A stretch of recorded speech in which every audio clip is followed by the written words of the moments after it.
Presentamos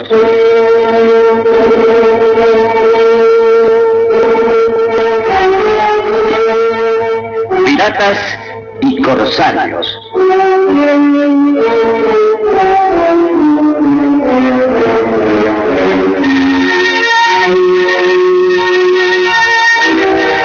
He aquí Panamá, exclamó Pedro. Nos detuvimos y contemplamos durante largo rato, desde lo alto de la colina, el lugar del que fluye todo el oro del mundo.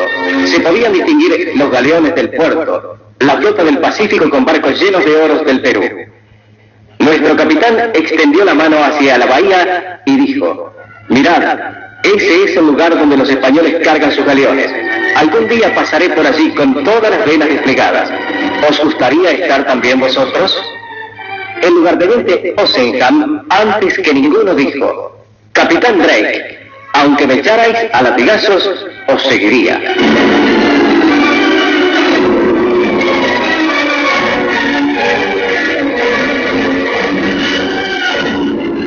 Así escribía en su diario, en 1573, uno de los 18 marineros que se habían internado en el istmo para sorprender y robar las caravanas que transportaban fabulosas riquezas a la costa atlántica. Los 18 marineros, al mando del capitán Drake, formaban parte de la tripulación de 2 naves inglesas que algunos meses antes habían desembarcado en una isla deshabitada del Mar de las Antillas. El capitán había preparado la expedición con el consentimiento de la reina Isabel, que a menudo se sirvió de los piratas para debilitar la potencia colonial española. Esta reina extendía a los capitanes patente de corso, es decir, un documento con el cual se demostraba que ese capitán cooperaba con el gobierno británico. En cierto modo, esto volvía legal su actuación. A causa del nombre del documento, tales marineros eran llamados corsarios. Desde mediados del siglo XVI y durante todo el siglo XVII, numerosos buques corsarios ingleses surcaron el Mar de las Antillas para pillar los galeones españoles o, directamente, saquear las ciudades costeras. Bajo el reinado de Isabel, la guerra de corso era estimulada en toda forma. La reina protegió y subvencionó no solo a las empresas de Drake, sino también a la de otros famosísimos corsarios, tales como Thomas Cavendish, Ricardo Hawkins, Martín Frobisher, Jorge Clifford y otros.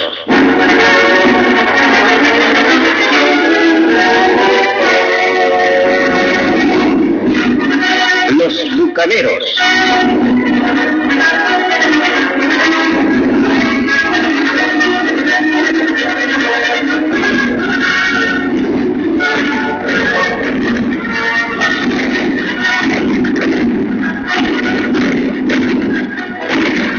Hacia la mitad del siglo XVII, el poder marítimo español había disminuido sensiblemente. Esto era satisfactorio para el gobierno inglés de esa época y, consecuentemente, las andanzas de los corsarios disminuyeron. En cambio, aumentaron en torno a las islas y costas del Mar de las Antillas las de los piratas. Para estos siempre había un barco que atacar o una ciudad que saquear. Fue en ese periodo cuando actuaron los bucaneros. Este nombre fue dado primero a los habitantes de Haití. Eran blancos de diversos orígenes que se habían establecido en la isla como colonos. Comían carne que ahumaban sobre el bucana, artefacto formado por palos usados precisamente para ese fin. Del nombre bucan derivó el de bucaneros, que vino a ser sinónimo de piratas. Primero fueron simples cazadores y pastores. Cuando la isla se empobreciera en productos y salvajina y los bucaneros no encontraron con qué vivir en los bosques, los buscaron fuera de la isla, especialmente en el mar, y siguiendo el ejemplo dejado por Drake y sus hombres, se hicieron piratas. En vez de seguir las pistas de los bueyes, cazaron galeones. Los ingleses que se encontraban entre ellos se llamaban filibusteros. Durante un tiempo los bucaneros se distinguieron de los filibusteros, pero luego los dos nombres sirvieron para designar indiferentemente a los piratas de las Antillas y a los piratas en general. La guarida de los bucaneros estuvo situada durante mucho tiempo en una isla muy adecuada para ese fin. Tenía un solo camino de acceso y alrededor se elevaban costas altísimas y ripios completamente inaccesibles.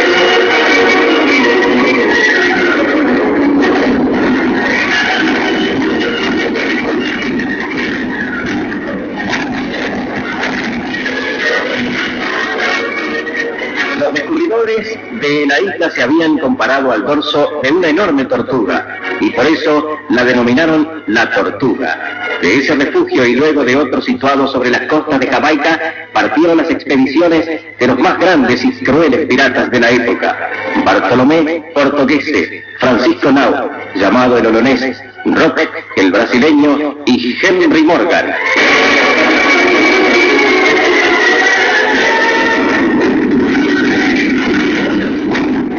Estos canallas, que se llamaban entre sí hermanos de la costa, durante más de medio siglo sembraron el terror en las colonias españolas de América Central, de México y de las costas septentrionales de América del Sur.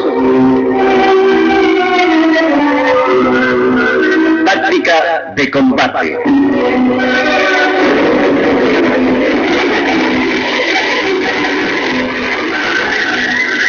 Era muy difícil que un barco enemigo, aunque pasara lejos, no fuera avistado por los piratas. Durante las travesías, todos los ojos estaban fijos en el horizonte, porque el primero que veía una presa tenía derecho a un premio. Cuando una vela estaba a la vista, la tripulación tomaba las armas y corría a su puesto de combate. En la proa se colocaban los que estaban armados de mosquete. Otros se extendían sobre el puente para no ser vistos. Entre tanto, el timonel conducía el barco a toda velocidad sobre la esquena del otro. De esa forma, le presentaba siempre la proa, ofreciéndole un blanco estrecho en caso de que disparara. Una vez junto a la presa, los piratas enganchaban su barco al otro. A una orden del capitán saltaban sobre el puente enemigo. Cuando la tripulación de los barcos atacados se rendía, los piratas se apoderaban de todo lo de valor que encontraban a bordo.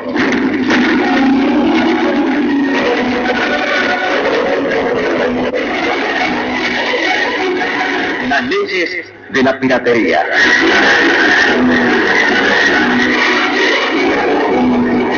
La vida de los piratas enloquecía a la casa de cada uno, a los deberes hacia sus compañeros y a los derechos al botín. Era regulada por normas escritas que se llamaban carta partida. Los feroces piratas, capaces de toda clase de infamias, solían comportarse entre ellos formando una especie de fraternidad delictuosa, nacida a veces en el mismo presidio. Por eso constituyeron una fuerza inmensa, regida por una disciplina feroz, impuesta por los más fuertes. La parte del botín de los tripulantes aumentaba en caso de heridas, y cada herida tenía su precio. Así, por ejemplo, la pérdida de los ojos o de las piernas tenía un premio de 600 escudos, la pérdida del pulgar o del índice de la mano derecha o de un ojo, 300 escudos. Por cada otro dedo, 100 escudos, y así sucesivamente. A menudo los barcos y su material eran puestos a disposición de los piratas por una sociedad o un caballero particular. En ese caso correspondía a estos cómplices una tercera parte del botín.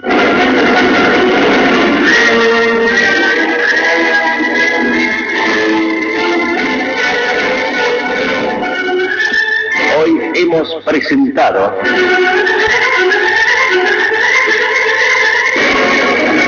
Piratas y Corsarios.